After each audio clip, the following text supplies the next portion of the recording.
वहाँ के उप जिलाधिकारी को इसके प्रति हम जवाबदेह बनाएंगे और इसकी मॉनिटरिंग वरिष्ठ पुलिस अधीक्षक को और जिलाधिकारी को अपने अपने जनपदों में नियमित रूप से करना होगा। सड़कों पर अलविदा की नमाज नहीं हुई। हमें सुनिश्चित करेंगे कि सड़कें आने वाले समय में भी किसी भी प्रकार की अव्यवस्था का कारण नहीं बनना चाहिए। सड़कें खुली होनी चाहिए, सामान्य लोगों के आवागमन के लिए उसमें पूरी व्यवस्था होनी चाहिए। इसीलिए जो पिछली वीसी मेरी थी उसका ही ये सेकंड वर्जन है कि अब हमें इसके आगे बढ़ना है और इसीलिए मैंने आज इतने बड़े पैमाने पर सभी नगर निकायों को, सभी 734 नगर निकायों को इसके साथ जोड़ने के लिए कहा है। सभी लोग आज इसके साथ जुड़े हुए हैं। इसमें कुछ महत्वपूर्ण ये जो सफलतापूर्वक कार्य हुए हैं इसके लिए मैं अभिनंदन करता हूं। आप में से सभी अधिकारियों ने अपने स्तर पर मेहनत की और उसके परिणाम भी हमारे पास आए हैं इसके लिए। लेकिन आने वाला कार्यक्रम हमारा और भी महत्वपूर्ण है, क्योंकि सड़क सुरक्षा के बारे में जो हमारे पास आंकड़े हैं ये बहुत डरावने हैं।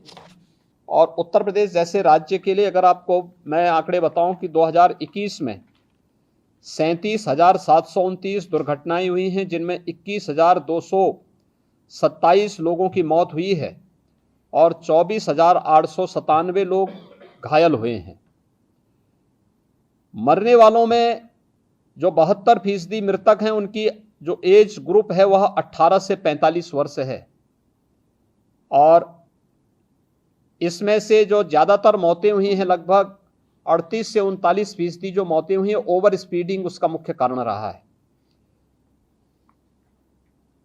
मुझे लगता है कि हमें ये हम सब के लिए चिंता का विषय होना चाहिए। कोरोना इस सदी की सबसे बड़ी महामारी है और सबसे बड़ी महामारी के दौरान उत्तर प्रदेश ने कंट्रोल किया, उसको पूरी तरह नियंत्रित करने में सफलता प्राप्त की। आदरणीय प्रधानमंत्री जी का मार्गदर्शन और नेतृत्व था और हम लोगों ने कैसे उसको कंट्रोल किया। 2 वर्ष में यूपी के अंदर कुल मौत के आंकड़े जो आए हैं वह 23,500 है। यानी अगर मैं एग्जैक्ट आंकड़े आपको दूं तो 23,514 मौत के आंकड़े आज सुबह तक के हैं। ये 2 वर्ष के हैं। कोरोना महामारी से लोग बच रहे हैं लेकिन एक्सीडेंट में मौत हो रही है। एज ग्रुप वह है जो कोविड महामारी में सबसे कम इन्फेक्ट हुआ था, वह इस मामले में सर्वाधिक एक्सीडेंट से मर रही हैं। 21,227 मौतें 2021 में सड़क दुर्घटना में उत्तर प्रदेश के अंदर हुए हैं। इसका कारण ओवर स्पीडिंग भी है और इसके साथ ही ब्लैक स्पॉट भी इसके मुख्य कारण है। डग्गा मार जो बसेज हैं वह भी उसके कारण हैं। सड़क के किनारे बेतरतीब चल रहे टैक्सी स्टैंड, बस स्टैंड और जो वहां पर लोगों ने तमाम प्रकार के अवैध पार्किंग स्थल बना दिए गए हैं, यह भी है। और शहरी क्षेत्रों में या नगरीय क्षेत्रों में या सड़क के किनारे जो बस्तियां हैं वहां पर अतिक्रमण भी इसका कारण है। इसलिए संयुक्त रूप से इस पूरे कार्यक्रम को केवल परिवहन विभाग का कार्यक्रम नहीं है, हमने इसलिए गृह विभाग को इसकी ओवरऑल मॉनिटरिंग करने की जिम्मेदारी दी है। गृह विभाग पीए सिस्टम के साथ साथ ट्रैफिक पुलिस को भी ठीक करेगा। ट्रैफिक पुलिस के साथ ही हमारे यहाँ अगर कोई अवैध रूप से वाहन सड़क के किनारे खड़ा कर रहा है किया है तो वहाँ पे क्रेन जाकर के उस वाहन को सीज करने और उसके खिलाफ कार्रवाई करने के लिए भी हम लोग सेकंड उसमें आगे कार्रवाई आगे बढ़ाएंगे। परिवहन विभाग की जिम्मेदारी इसमें बहुत महत्वपूर्ण हो जाती है। आपने भी गाजियाबाद की दुखद घटना देखी होगी जिसमें स्कूली बस से एक बच्चे का सिर बाहर होने के बाद 11 वर्ष के उस बच्चे की दुखद मृत्यु होती है। दुखद मृत्यु के बाद जब बस का फिटनेस के कागज मांगेगा तो उसकी फिटनेस ही नहीं थी। ये परिवहन विभाग की पहले प्राथमिक जिम्मेदारी थी कि हर एक बसेज का स्कूल कॉलेजेस खुलने के पहले हम सुनिश्चित करें कि उनके पास अपने वाहनों की फिटनेस सुनिश्चित हो। लापरवाही हुई, उसमें जवाबदेही भी तय की गई। परिवहन विभाग को इस बात को सुनिश्चित करना होगा कि सभी प्रकार के बसेज का, ये स्कूली बसेज हों, प्राइवेट में कॉन्ट्रैक्ट कैरिज में चलने वाली बसेज हों या फिर परिवहन विभाग के साथ संबद्ध बसेज हों, या फिर उत्तर प्रदेश परिवहन निगम के द्वारा संचालित वाहन हो, या ट्रक हो, 4 व्हीलर हो, 2 व्हीलर हो, इनको नियमित रूप से इनकी चेकिंग करना और ट्रैफिक के नियमों का पालन करवाने की व्यवस्था इनसे सुनिश्चित करना।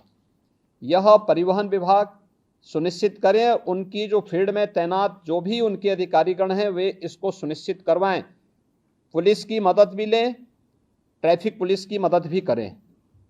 ओवरलोडिंग को रोकना, सड़क के किनारे कोई ट्रक, कोई बस अवैध रूप से पार्किंग न करें, और सभी जिलाधिकारी और पुलिस अधीक्षक इस बात को सुनिश्चित कर लें। उप जिलाधिकारीगण भी और डिप्टी एसपी भी इस वीडियो कॉन्फ्रेंसिंग के साथ जुड़े होंगे।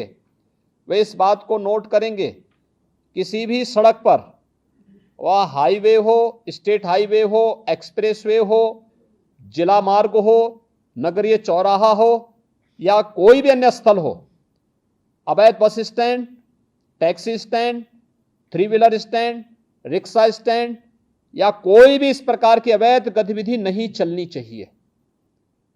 स्टैंड का मतलब सड़क के किनारे, उसके पास पर्याप्त मात्रा में पार्किंग का स्पेस हो, वहां आने वाले यात्रियों के लिए कुछ बुनियादी सुविधाएं हो, महिलाओं के लिए, पुरुषों के लिए टॉयलेट हो, पेयजल की सुविधा हो, बैठने की व्यवस्था हो, तो कोई व्यक्ति स्टैंड के नाम पर तब वहां पर प्रशासन से अनुमति लेकर के तब तो स्टैंड की फीस वसूल कर सकता है।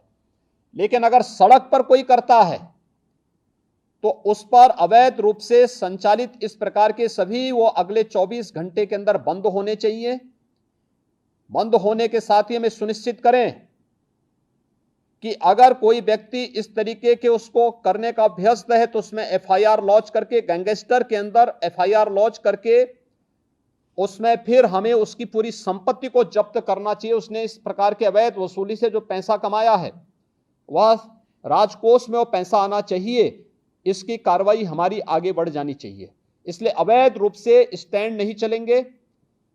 लखनऊ अगर हम अयोध्या की ओर से आते हैं या बाराबंकी की ओर से आते हैं या कानपुर की ओर से आते हैं, कई कई किलोमीटर तक हम लोग देखते हैं ट्रक्स खड़े हैं हाईवे के किनारे। क्यों खड़े हैं? बहुत बार एक्सीडेंट के कारण भी बनते हैं। ये सड़क के किनारे कोई वाहन खड़ा नहीं होगा। नियमित पेट्रोलिंग करना, परिवहन विभाग और गृह विभाग इस बात को सुनिश्चित करेंगे, पेट्रोलिंग सुनिश्चित करते हुए सड़क के किनारे कोई भी इस प्रकार के वाहन खड़े नहीं होंगे, उनके लिए पार्किंग का स्पेस उपलब्ध करवाइए, अन्यथा वो सड़क पर चलते रहें। ढाबा भी अगर पार्किंग के लिए स्पेस नहीं है तो ढाबा को भी, इस प्रकार के अवैध ढाबों को भी आप सड़क के किनारे से हटाएंगे।